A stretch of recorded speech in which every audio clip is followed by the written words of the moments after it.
This Torah class is brought to you by TorahAnytime.com. Okay, good afternoon, Rabbi. Today we have a new segment just for today.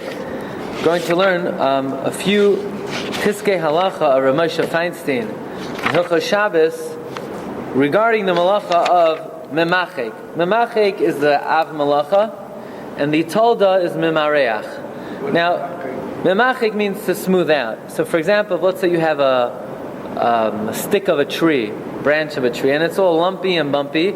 You want to sand it down. That is the Av Melacha of Memachek. If you have a hard substance, you have a piece of wood and it has ragged edges, or you have a piece of metal and it's rough, and you want to smooth it out, that's the Av Melacha. The Tolda it's called Memachek. Memachek means smoothing. The Tolda is Memareach. Memareach is also an Isser D'Oraisa. The Tolda in its biblical form is an Isser D'Oraisa. Why would I think that it's equal to Rosh? I didn't say that you would think. I'm right. First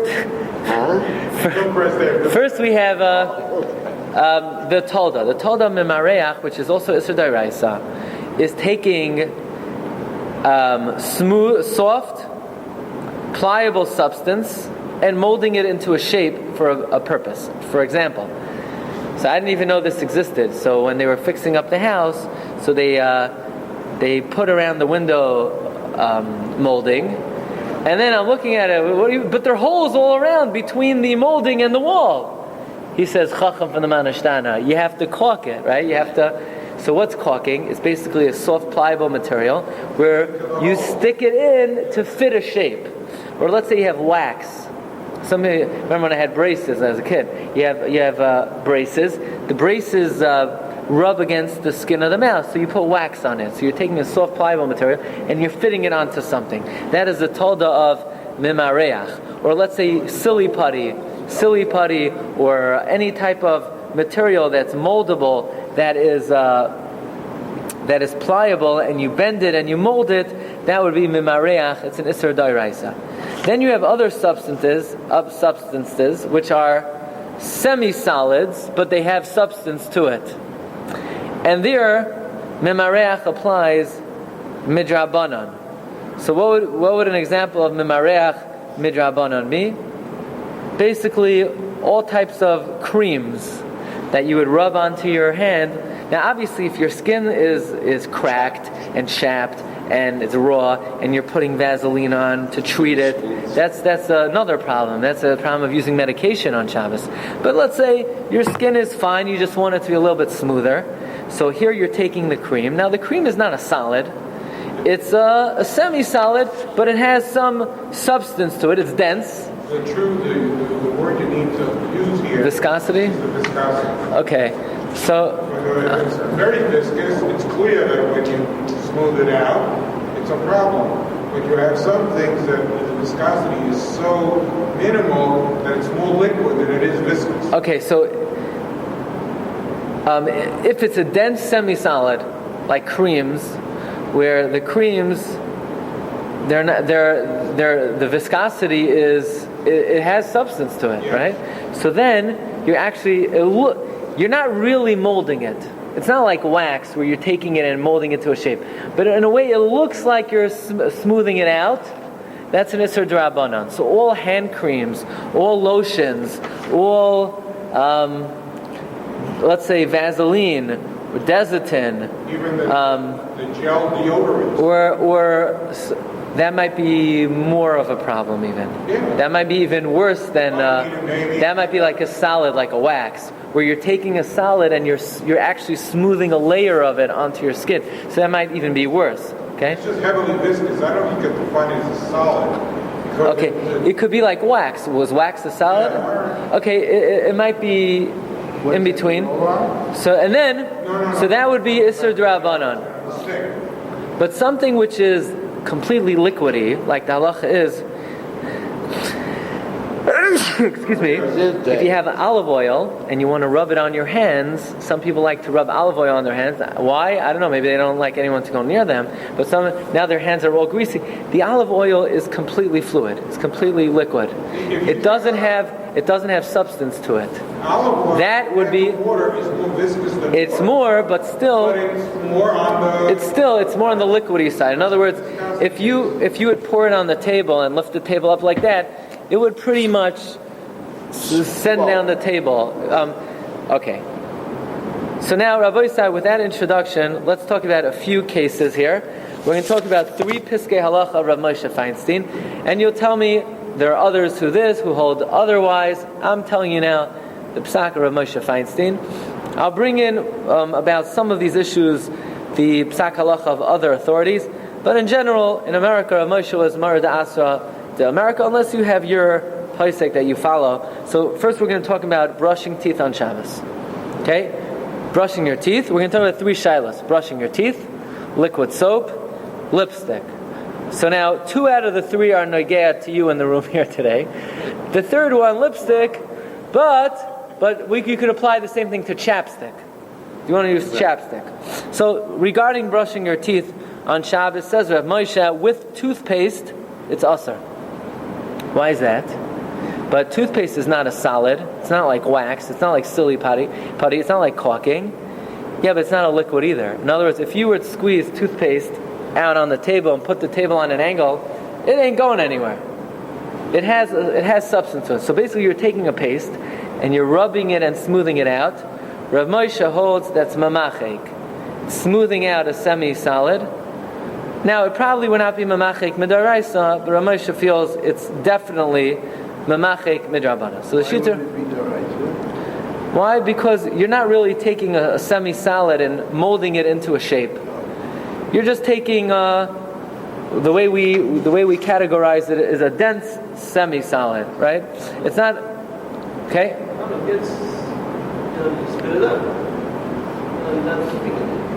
Okay.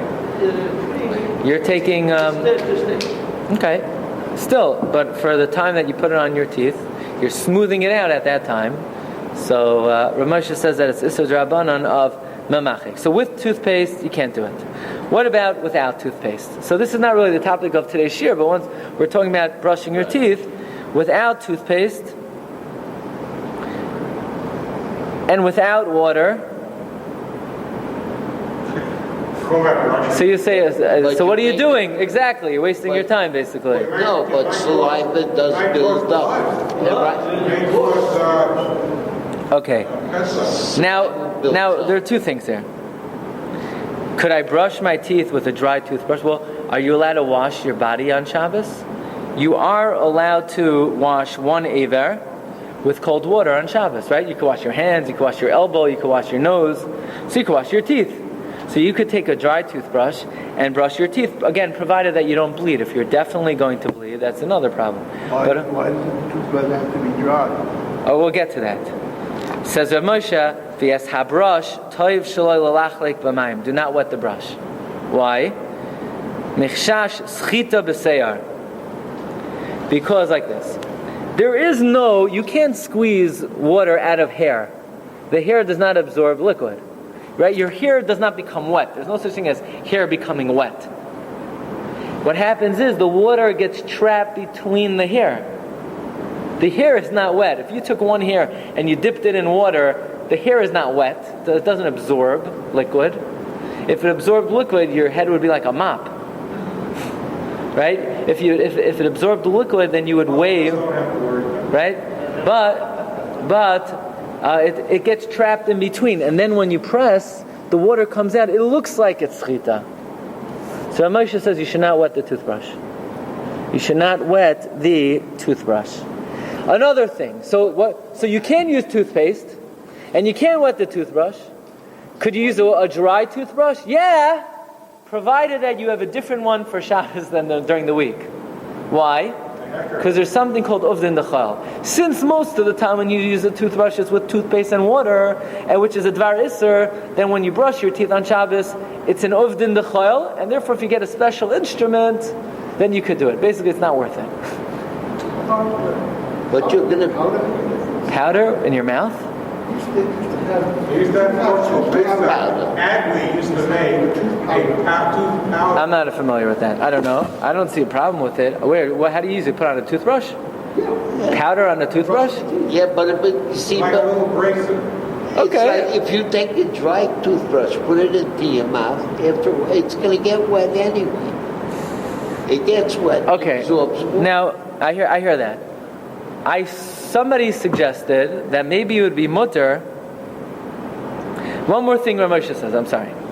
You can't use toothpaste, that's Memachek. You can't wet the toothbrush, that's Chita. So you use a dry one, provided you have a different one for Shabbos. Now you're done. The toothbrush is a little achi. You can't rinse it off. It's clean. Because what are you doing?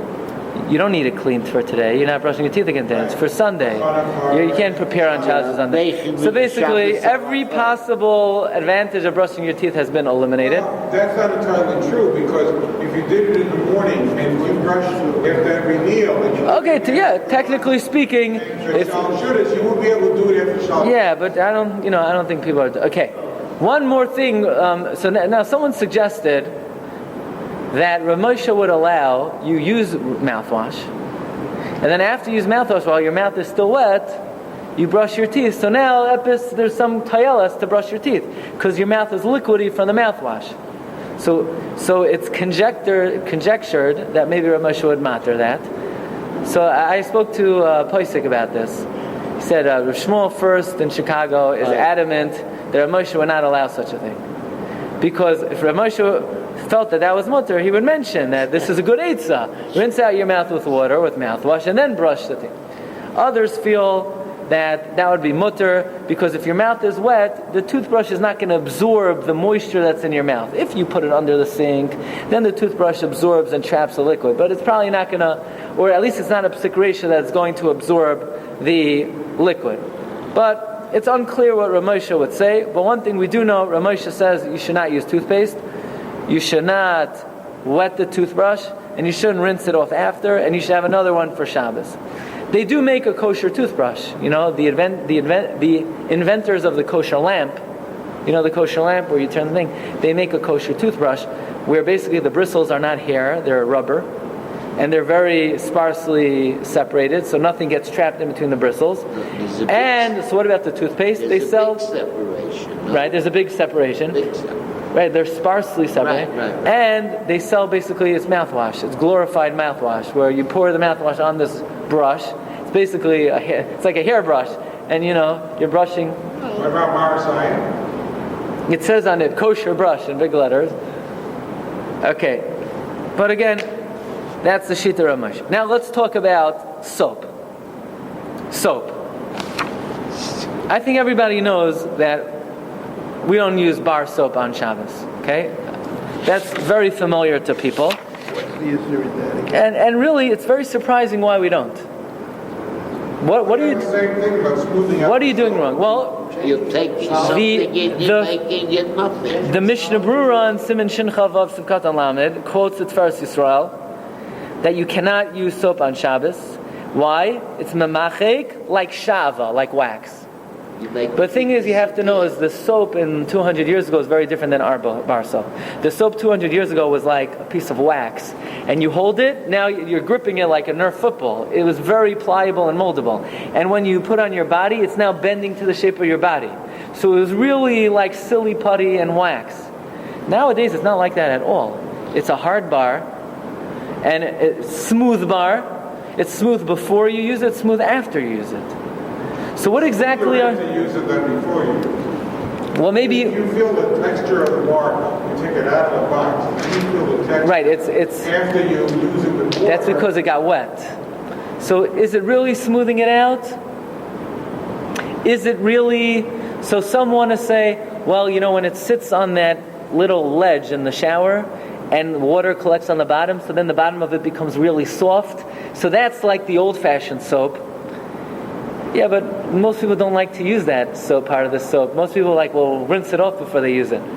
But nevertheless, the Mishnah Brura does conclude that the minhag kol Yisrael lahachmir bazeh, the minhag in Klal says we don't use bar soap on Shabbos. We don't use bar soap on Shabbos. It's a form of like erasing something. You're smoothing it out. No, not only smoothing. You're taking something that's a big piece and you're making it a smaller piece. Or you're taking something that is solid, making it liquid. Are you making it liquid? Well, is that a problem? Is that usser? But the minhag is not to use soap. Okay. What about liquid soap? There are poskim who say you could use liquid soap. Yes. It's, right. You put your hand on the pump, and you squeeze it out, and you lather your hands. If I'm not mistaken, the Aruch HaShulchan in Siman Shin Chavav Sivkatan Yud Aleph, Sivkatan Yud Aleph, the Aruch HaShulchan says you're allowed to use liquid soap. The Shemir Shabbos Kol Chasoy brings down that many poskim say you're allowed to use liquid soap. Rav Moshe says in the tshuva that you have over here, again, the first tshuva we learned is Orach Chaim Chelek Aleph Siman Kuf Yud Beis. In Orach Chaim Siman Kuf Yud Gimel, Rav Moshe says, many are noyeg to be matir, but it's not clear to me that it's mutter, and therefore says, in my house I do not use liquid soap, and it's right to be machmer not to use liquid soap. Rav Moshe says. There's to be an issue with liquid soap. There are a couple of types. Yeah. You have many liquid soaps where the viscosity is fairly thick. Now, if you were to put it on the table and go like that, it would not come okay, out. most liquid There are others, when you push the thing, it's liquidy. It comes out. Okay. That's clearly not viscous. So let's talk about liquid soap for a moment. What is Rav Moshe's problem with liquid soap? I understand the cream, you have a cream, and then you smooth it out on your body, so it's like you're smoothing out the material. But the liquid soap, are you smoothing out the soap? The soap just sort of disappears. You rub it out. Rav Moshe's problem seems to be with the lather. Because when you rub the soap together in your hand, now you spread out a lather all over your hands. The lather spreads. So in a way, it looks like you're smoothing out the lather is liquid. But it has some substance to it. Like you pointed out, if you put it on the table on an angle, it's not really. It's what? Slowly, it's going to go. It will inch its way. It will slide a little bit, very slowly. More than toothpaste. Toothpaste ain't going anywhere. The soap was syrup, very syrupy, right? So Moshe's problem seems to be that you're smoothing the lather across your hand. It looks like you're smoothing out. Rav Moshe personally was machmer, and he advised others to be. But again, the Aruch HaShulchan is mekel, and the Rosh Zalman Auerbach in the Shemir Shabbos Kol Chasai, he brings down many who are mekel. But the big issue is, well, let's say a person says, look, I follow Rav Moshe, I like to follow the opinions of Rav Moshe. Now, Rav Moshe wasn't as machmir by liquid soap as he was by brushing teeth. By brushing teeth, he said you can't do it. By liquid soap, he said it's a chumrah. Well, then it's probably, and it's suggested then, that if the soap is diluted, the liquid soap is diluted before Shabbos, so that it's not syrupy at all, it's mamish liquid, right? Let's say you take a cup of water and you pour liquid soap into it. Now you basically have water. You have soapy water. There Moshe would be mekel. And many suggest, and in fact, Moshe would be mekel. The Rabbi Rabbi in his book on 39 Melachos says that Moshe would be mekel if the soap is diluted and it becomes very watery. Or, for example, Purell. Right. Purell, it's not really. it disappears. Right. It's not smoothed out. It's gone in 3 seconds. But Moshe probably would be matter that. There is, now, Rabbi Rabbi in his book says, let's say you didn't make this mix before Shabbos. If you didn't dilute it before Shabbos, he says you could dilute it on Shabbos. Or you put a little liquid soap on your hand and you let the water from the sink hit it and dilute itself. Others I know are machmir and they say you cannot dilute the soap on Shabbos, only if you dilute it before. Okay, so again, liquid soap is a chumrah, not to use liquid soap. And if you dilute it, l'chayra would be mutter to use diluted liquid soap. What's diluting out? Diluting makes it like water. Something which is water, there's no isser mimareach, right? Reducing the viscosity. It's all about the viscosity. Now let's talk about the third case, lipstick. There are 2 reasons you can't use lipstick. 3 reasons. First of all, you're a man, so you can't use lipstick. Second of all, you can't use lipstick because it's memachek. It's really smoothing out, and it's probably doiraisa. Because you're taking a solid to semi-solid material, and you're basically smoothing out a layer on your skin. So the same thing would be with chapstick. Right? To use a chapstick on Shabbos, you're running yourself into very serious issues. Even though it may not be visible, if it's clear,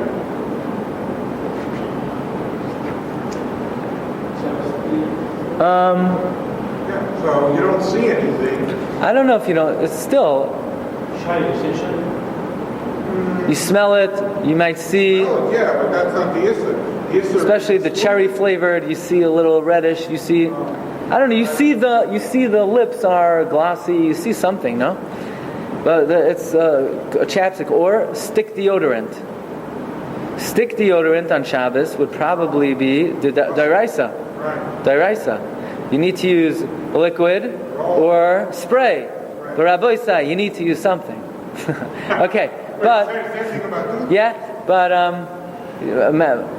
a stick deodorant should not be used on Shabbos. Lipstick should not be used on Shabbos. Chapstick should not be used on Shabbos. Now, another problem with lipstick is tzvia, coloring. I heard once in a salvation said, "Ain't tzvia b'gal chai."